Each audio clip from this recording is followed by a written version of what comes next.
This Welcome to meeting the is Emerging, being recorded. welcome to the Emerging Civil War podcast. I'm Chris Mackowski, and joining me today is my friend Gary Gallagher. Gary, welcome back. Thank you, Chris. Thanks for another invitation. Delighted to be here. Well, anytime you pop out a new book, I want to talk about it because your stuff is so cool. And this is a particularly cool project. You have just edited a collection of Bruce Catton's work for the Library of America. Tell me about this.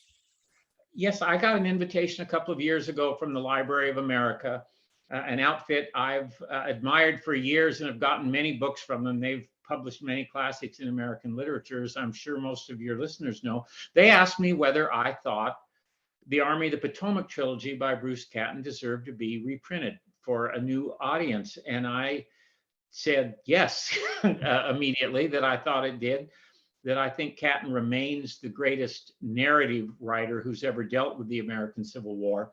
And although his books were published in large numbers, I think that he is not a name as well known among more recent people interested in the Civil War than I thought he probably should be. And so, yes, I said they should.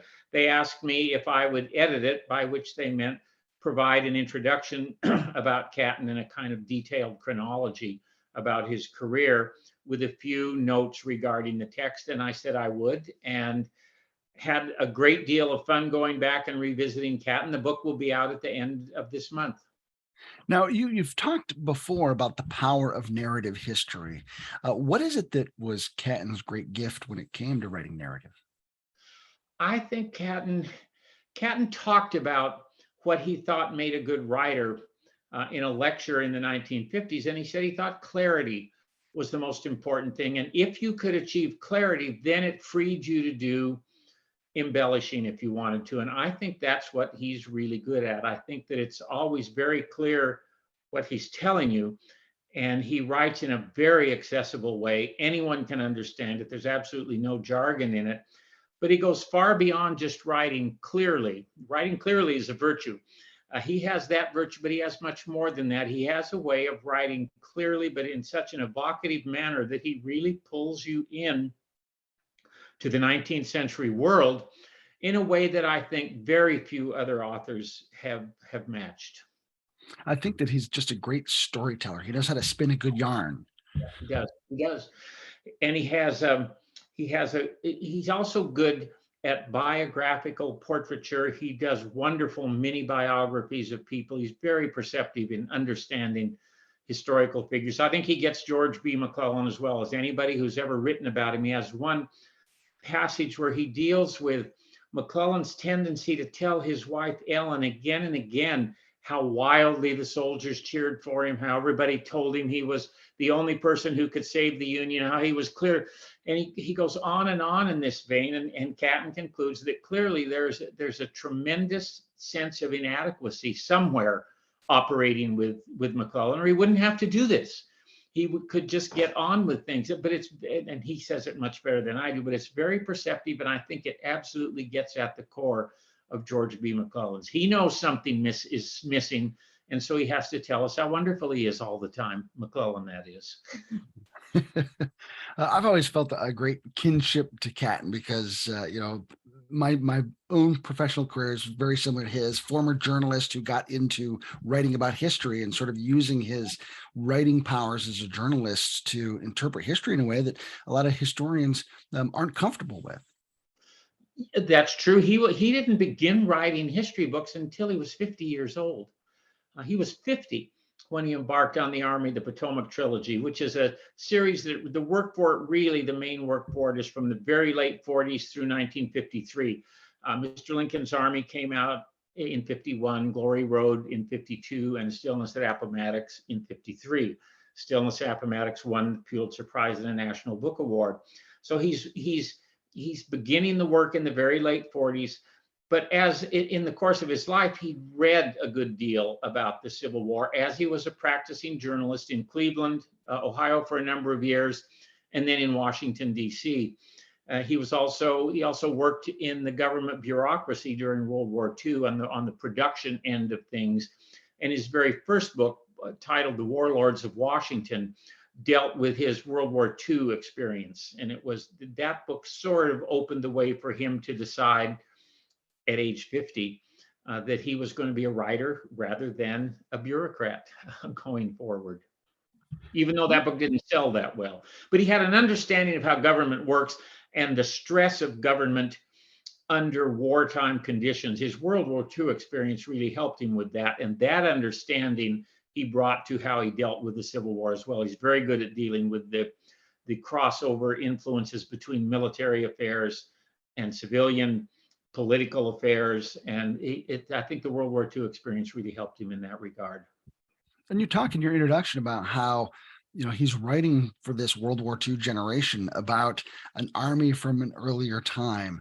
And so I think that's really important context for how he approaches his writing project as well. I think it is. And yes, I don't think there's any question about that. I think Douglas Southall Freeman was an important influence in this regard too, because Freeman's 3 volumes on the Army of Northern Virginia had come out during the war. They came out between 1942 and 1944, the 3 volumes of Lee's Lieutenants. It was a work of history that Catton admired. He wrote an obituary for Freeman in which he talked about how much he was impressed with Lee's lieutenants, and not only how Lee's lieutenants dealt with the leadership class in the Army of Northern Virginia, but also how much Freeman managed to get in regarding common soldiers. And common soldiers were really the heart, I think, of the whole matter for Bruce Catton. It's really the common soldiers that he's trying to recover for a 20th century audience. He had grown up among many veterans of the Civil War. He grew up in Michigan, born around the turn of the century. He grew up hearing stories from these old veterans, watching them, getting to know them, and talking about how they occupied a special position in the society of his boyhood and how the boys looked up to them and so forth. I think that boyhood experience was very important in his eventual framing of his Army of the Potomac trilogy. I think too that's interesting because his sort of intuitive grasp of audience, which is very important for a journalist. He's writing to these veterans of World War II about veterans. So, guys that were just like these veterans just from this earlier war. Right. His editorial, his journalist's experience, I think, comes through everywhere. And of course, Douglas Southall Freeman wrote editorials all the time too. He's a journalist, edits the Richmond News Leader. But Catton really learned how to edit. People with whom he worked said he was the best editor that any of them had ever seen. He would give him something and he just knew how to make it better. Well, that kind of skill, I think, the skill at making something as clear and direct and understandable as possible for a newspaper audience, certainly carries over to how he approached writing history as well. Although his writing is much more complicated in the Army of the Potomac trilogy than a journalist writing usually is, because he has more space and more time. He can do more things with it. But the clarity part of it, I think, carried over. Common soldiers had not been the focus of very much in the mid 20th century. It's a huge sub part of the Civil War literature now, as we all know, just untold studies of common soldiers of all kinds. The pioneer was Bell Wiley as a scholar, and his Life of Johnny Reb had come out during the war. His Life of Billy Yank would come out in the midst of Catton's work on the Army of the Potomac trilogy. But Catton is doing the same thing as Wiley in many ways, getting at the lives of common soldiers, but he's doing it in a way that and he's almost never given credit for this. Wiley is, and I don't mean to diminish Wiley's accomplishment, he's the real scholarly pioneer there, but Catton is about the same time, and Catton's work in the end reached far more readers than Bell Wiley's did. So I think in terms of common soldier studies, people should put Catton in the mix in a way that they don't often do that. He talks about the whole process from enlistment, medical care, the experience of combat, shirkers, deserters, attitudes toward politics, attitudes toward draft dodgers, attitudes toward copperheads, whatever the soldiers are thinking and talking about, Bruce Catton deals with. Now, and you mentioned in your introduction that's really kind of Catton's motivation for not going into the parlor with Grant at Appomattox when he goes to Lee. I think it's a brilliant ending. Here's a book on the set of books on the Army of the Potomac. He doesn't go into the McLean parlor at the end of this book. What he does is give you the view from the soldier's perspective, watching the officers moving toward the McLean house with bands playing in the background. You're there with the common soldiers at the end. You're not with U.S. Grant as he's going to talk to Robert E. Lee in McLean's parlor. It's a perfect ending as far as I'm concerned, and an unexpected one. I literally hadn't looked at these books since the 1970s, probably, in a serious way. And I first read them as a boy during the Civil War centennial. I mean, it's Bruce Catton more than anyone else. Douglas Southall Freeman would probably be second with Lee's lieutenants, but it's really Catton who pulled me into the Civil War with these three books, which my mother got me. They were offered as a dividend in the Book of the Month Club. So I have that kind of cheap book club edition from the 1960s. Those and his narrative for the American Heritage Picture History of the Civil War. Those are the books. What struck me as I went back through Catton, and I really was sort of taken aback by it, was how many pieces of Catton were still floating in my mind, things that I've been using as a teacher and someone who speaks to Civil War audiences of all kinds for 40 years. They come from Catton, and I didn't even know it. They just had embedded themselves in my mind from when I was a boy. Phrases, I mean, a phrase here or there, an example here or there. I stumbled on a number of those as I went back through them and thought, good grief, that's Catton. Doing all these years, and I didn't even know it. He had that kind of effect on me, and he did on many people. I've spoken to untold people over the years of my age or a little bit younger who were pulled into the war by Catton as well. And I think that, he's writing here, this trilogy on the eve of this centennial.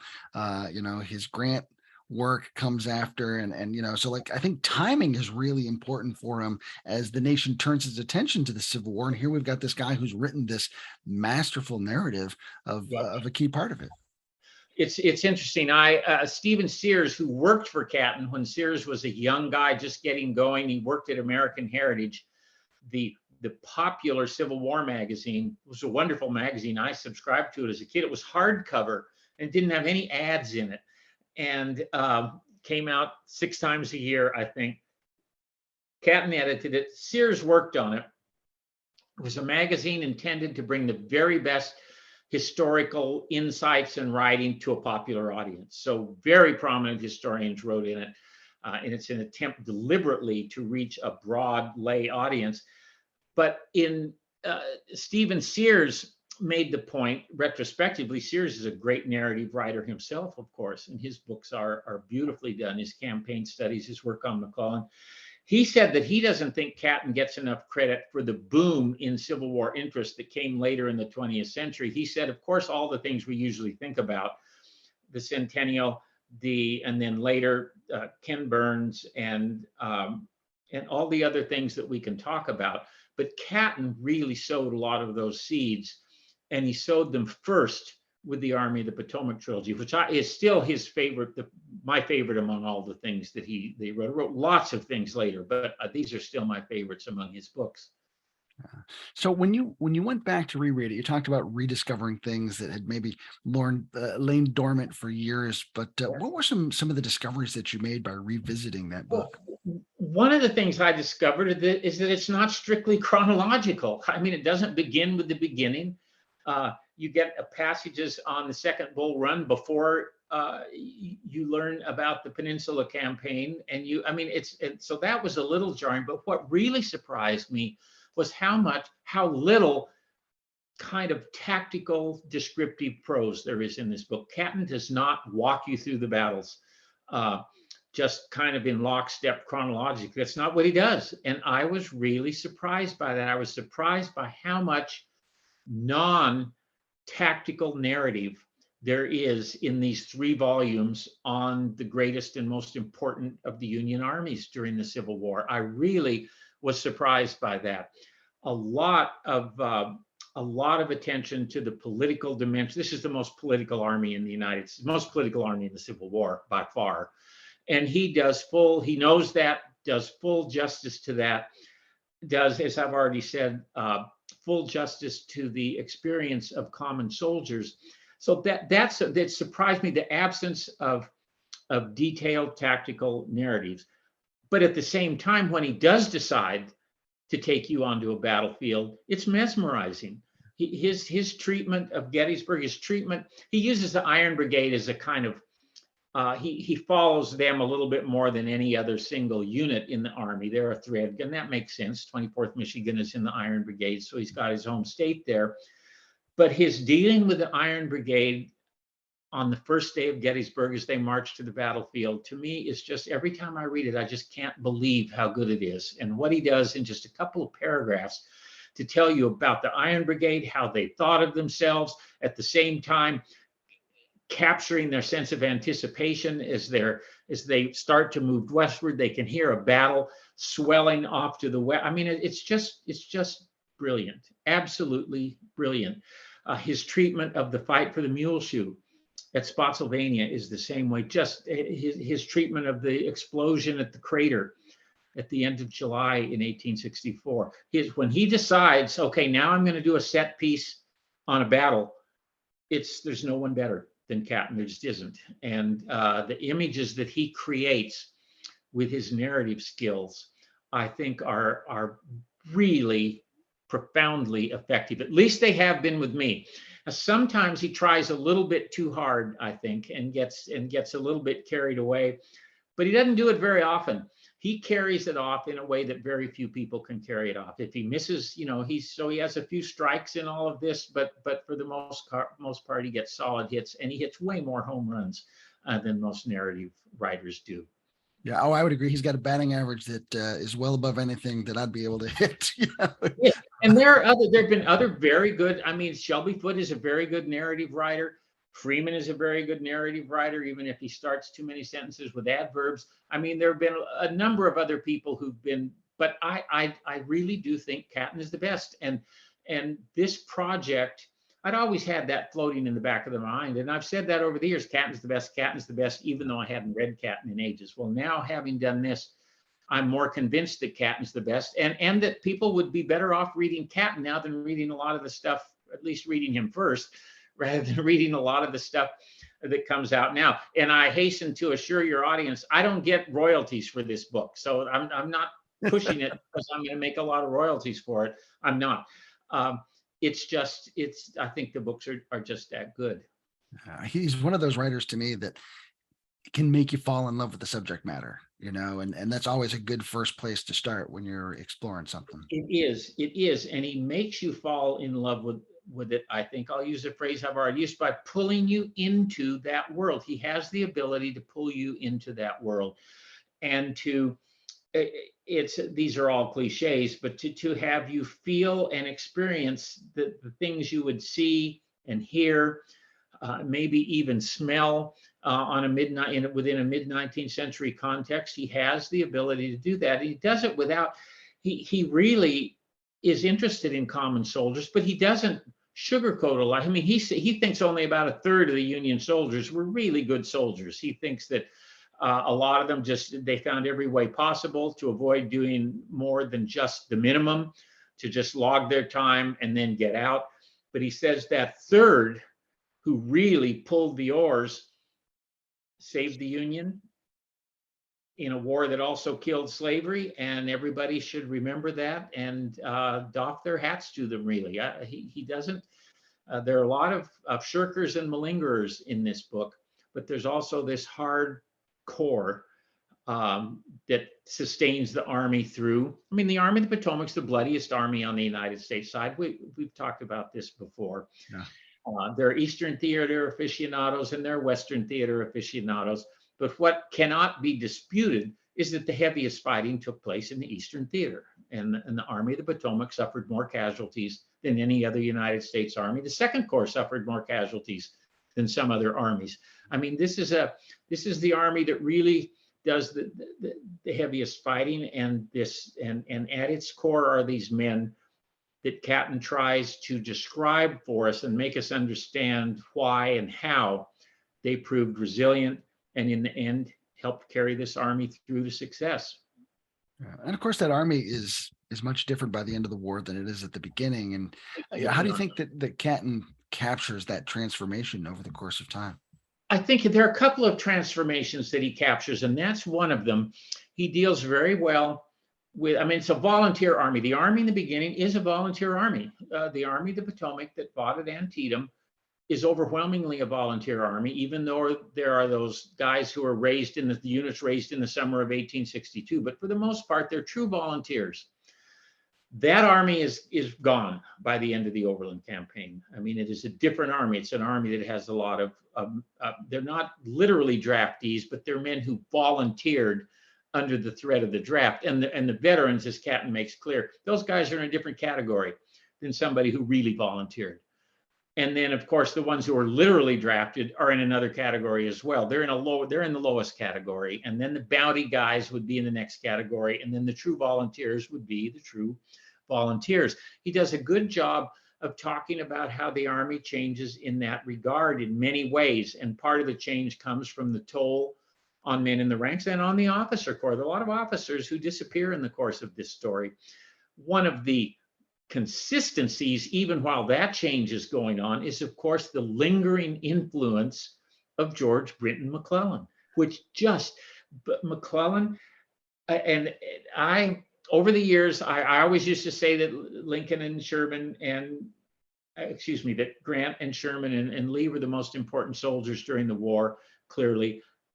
I still would make a pretty good argument for that, I think. But McClellan's really important because of his, even when he's gone, he's still harming the Army of the Potomac because he created the culture that proved so durable. Not until the very end at Five Forks, when you have the kind of last McClellanite ushered off stage by Philip Sheridan. That's when you finally, when Gouverneur Warren finally goes, it's kind of the end of the McClellan influence there. So there's that consistency, even while the Army is changing dramatically from this Army early in the war to one later. Another change that he does a good job in dealing with is the hardening process of the war, and just how the war took on dimensions that no one had anticipated in the beginning. Adding emancipation is part of that. Just proving willing to target civilians in ways you didn't before. He does a wonderful job at Fredericksburg when he deals with the sack of Fredericksburg by Ambrose Burnside's soldiers just before the battle. He talks about how something had to have changed to get soldiers to behave that way in December 1862, when they probably wouldn't have behaved that way maybe even 6 months earlier.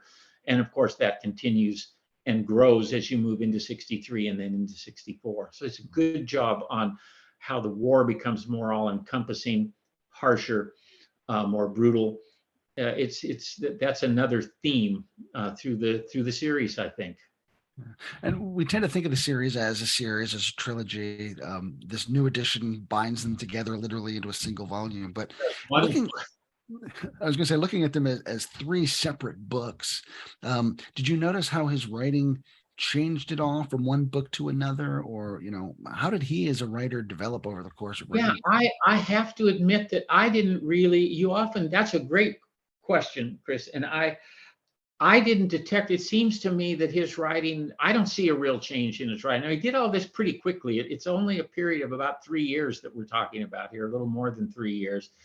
I mean, there are changes in, I guess part of what I talked about in terms of the hardening process, there's a little bit of a change in tone there maybe, but in terms of basic stylistic approaches to how he does these books, I don't see a big change in them. He does have lurking in the background. I mean, there are anachronisms in these books.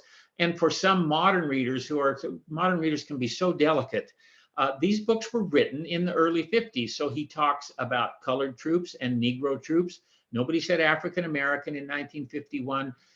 So he uses the language of the time, and I talk a little bit about that in the introduction. That's just someone writing in 1951 or 52 or 53. He was a progressive in his own life, voted Democratic and New Deal guy in his own life, but he uses the language of the time, and that might be a little bit jarring to some people. But he is well aware of what's lurking in the background, even though it's not in the forefront of the minds of most of the soldiers that he's talking about is emancipation and what that's going to mean going forward in terms of rights for Black people. And he talks about that as the great unfinished work of the war. The war finishes some things, but it doesn't finish that. And he's well aware of that, and he makes that point subtly at some moments and more directly at others, that this is when Grant gets into the parlor with Lee at Appomattox, and the men had seen them ride by.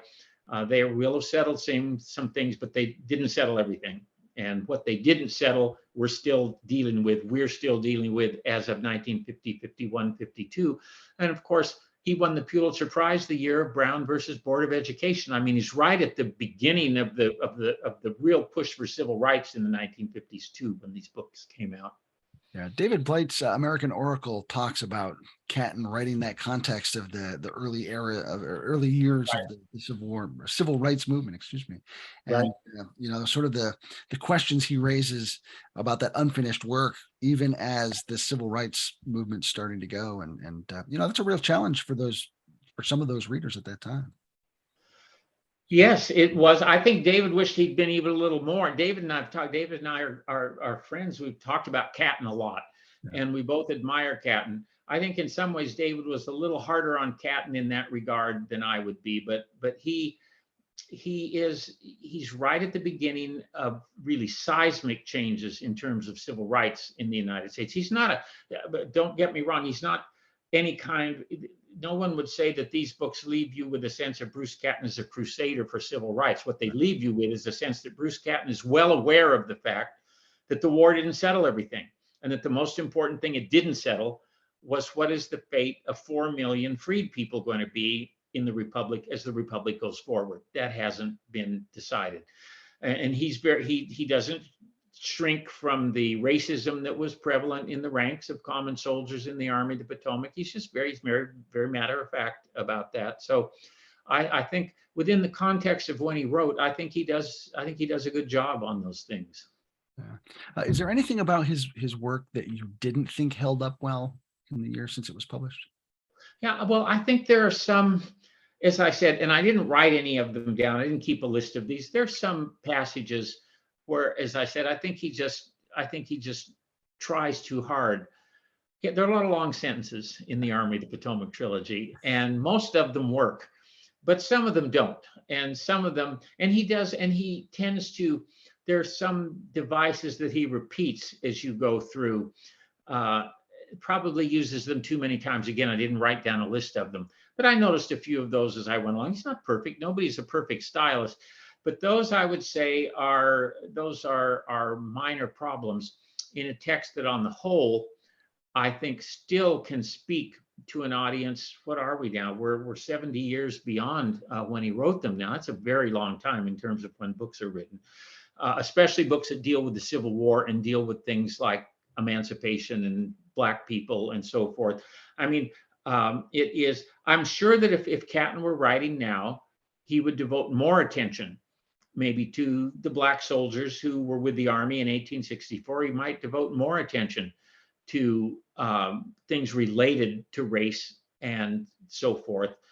But I think the fact that he devoted as much as he did in books written in the late 40s and early 50s is a testament to the fact that he was aware of things. When you think of what the literature, he didn't go do a lot of manuscript literature research to write this book. He dealt with the published primary literature of the time. His single most important source was the official records, which makes sense, which were accessible to him. He's also the first historian who ever used regimental histories systematically. And regimental histories, which are often written off now as not very worthwhile in terms of sources, I think actually have a huge amount of useful material in them. They often have soldiers' letters reprinted. You know this. They're written by members of the regiment for members of the regiment for the most part. And although they need to be taken with a grain of salt, they're written retrospectively. Dozens of them were written in the immediate wake of the war, so it's not a long, and it gives you a sense of what people thought was important during the war, certain actions that what did they think the regiment had accomplished, what was most important, what was less. He's the first person to really use those extensively. So he makes good use of the printed primary literature of the time, but the secondary literature of the time, I mean, Kenneth Stamp's revisionist book on slavery didn't come out till the mid-90s. It wasn't even out yet when he wrote these books. U.B. Phillips was still the standard book on slavery when wow. Bruce Catton wrote these books. It's when you think of what the state of the literature was like when he wrote, I think it's all the more impressive how he dealt with the Army and how he dealt with much more than the purely military dimensions of the Army. I think it's very impressive. I mean, what wasn't in print yet then would boggle most people's minds. I mean, the size of the literature has become so huge now that it's hard even to try to keep up with it, as you well know. Then that wasn't the case. I mean, it wasn't the case, and he did a pretty good job of dealing with. I mean, the main, and I'm not going to make a list of these. The literature on copperheads then was very small. The literature on politics during the war was not that significant. The literature on there weren't major biographies of a lot. There wasn't a biography of George Gordon Meade. That first scholarly biography of Meade didn't come out until the centennial years. And so he doesn't even have that. He has a book on Joe Hooker that came out in 1944. There's not a biography, a scholarly biography of George B. McClellan in print in 1951. Warren Hassler's book on McClellan still lies in the future, the first of the scholarly biographies. It's important to remember that. I think when for anyone who goes through these books, just what he was working with, in light of what he's working with, pretty impressive, I think, what he did. Yeah. And again, I think of his training as a journalist, having lived through World War II and knowing the sorts of things that people were asking and the sorts of things that were on people's mind, I think helped direct him in the sorts of things he needed to research and find out for this trilogy. But again, that was, as much journalistic instinct as it was historical training. I think that's journalistic instinct. He makes an interesting point about how he and his pals, when they were boys in Benzonia, Michigan, growing up, how they had the Civil War veterans, they really couldn't quite believe them. He says, Stones River, Shiloh, Gettysburg, Antietam, these guys were there. They were in those battles. That put them in this category. And then World War I came, and he read about Verdun, and he read about the Somme, and he said that changed his view of Civil War soldiers. He said that brought them off the pedestal a good bit, because he said he wondered whether that their world didn't seem quite so tremendous in light of what was happening. He was in the Navy during World War I briefly. He didn't see any action, but he was in the Navy. He was in college, then in the Navy, then back in college, but never graduated from Oberlin. World War I also affected him in that regard. So I think that's important, but I think you're absolutely right about World War II. These are World War II books, yeah, in some ways, I think. So let me ask you about the book itself, because Bruce Catton is maybe one of those people that we see on the used book table when we go to a round table, and keeps perennially coming up in these dog-eared copies. But you've produced a beautiful, handsome volume. Tell me about the actual book itself. Yeah, they did a really nice. The Library of America did a wonderful job on this. It's almost 1,300 pages long. You either need reading glasses or young eyes to read this text, that's for sure. But it's unabridged. It has all of the full volumes. They wanted about a 3,500 word introduction from me and a 3,500 word chronology from me. So my introduction leads off, the chronology follows. They included the maps from the books, but they also included in color the maps from the centennial history of the Civil War, which are beautifully done general maps of battles. And they put those in the beginning in color, which are really nicely done. The production values in this book, as in all the Library of America books, are very high. They're all on acid-free paper. They all have these nice buckram bindings. They're beautifully, beautifully done. And I think the decision to add the maps was a really good one. They didn't add any.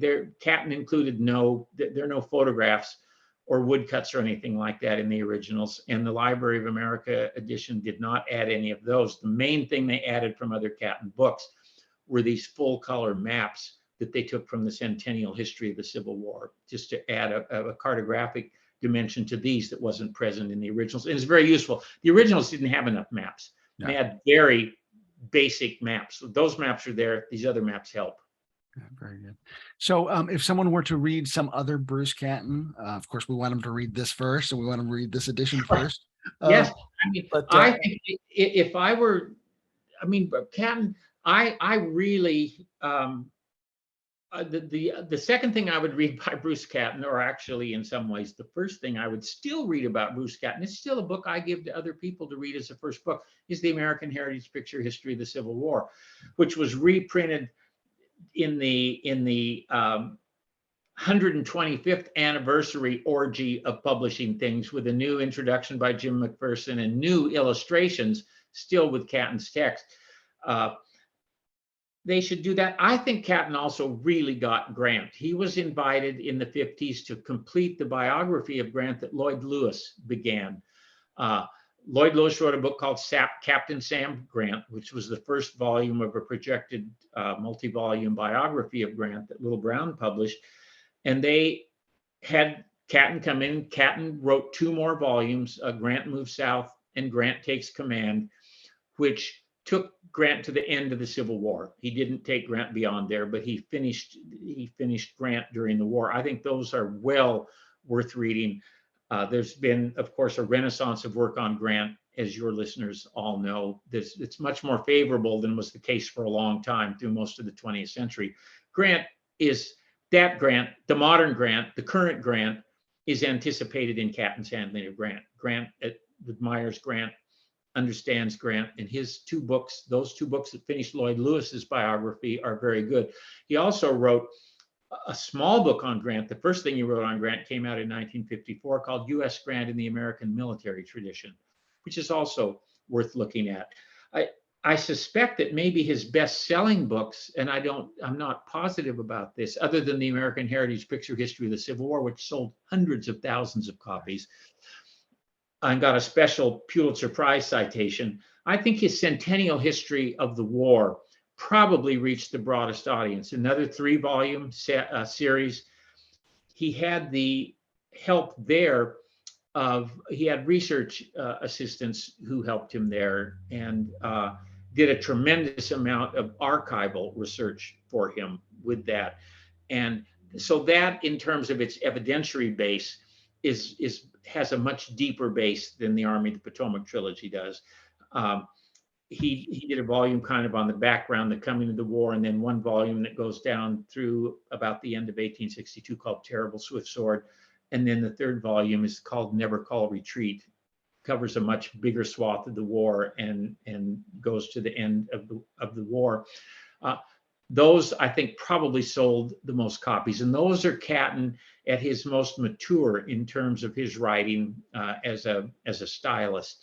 I think I don't think you could go wrong reading those either. But I mean, E.B. Long was the main researcher who helped him, who also, I mean, E.B. Long was an indefatigable researcher. He published some things.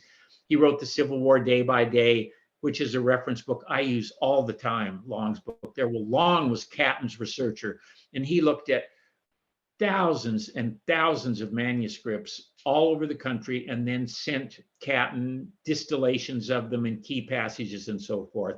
And Catton drew on all of Long's extensive research in his, what was called the Centennial History of the War, those 3 volumes that came out during the centennial. Right. And he also wrote a brief memoir, Waiting for the Morning Train. Waiting for the Morning Train, which is again well worth reading, where he has a lot of good material about the importance of the veterans to him and the other young people who lived where he did in Michigan. He wrote a book called Prefaces to History, some of his occasional writings. He wrote a novel for young people called Banners in Shenandoah, which is about the '64 Shenandoah Valley campaign, and was aimed at young readers. He wrote a book that one of the last things that came out was a little kind of picture book on Gettysburg, which is really just kind of the stuff he'd already written about Gettysburg, but put in this other format. Those are the main things. His most important works are the Army of the Potomac trilogy, the Centennial History, and his 2 books on Grant. That's the heart of what Bruce Catton contributed. And he also wrote a huge number of pieces for American Heritage. I wish that were never gathered in one place and published. Some of them were, but not all of them. He wrote a lot. He was a newspaper guy. He wrote a lot. He met deadlines, apparently. Always important. Always important. Yes, if he promised you something, he would get it to you. And I've heard stories about his drinking. I don't know to what degree they're true, but that I think a lot of newspaper men drank at the time, and I think Bruce Catton probably was one of those guys.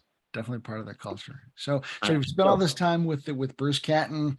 I assume, because you're a man who does not let the grass grow underneath you, you must be moving on to something else at this point. What are you working on? I am moving on to something else, and it's a complete change for me, actually. And this is where most of your listeners will probably go to sleep.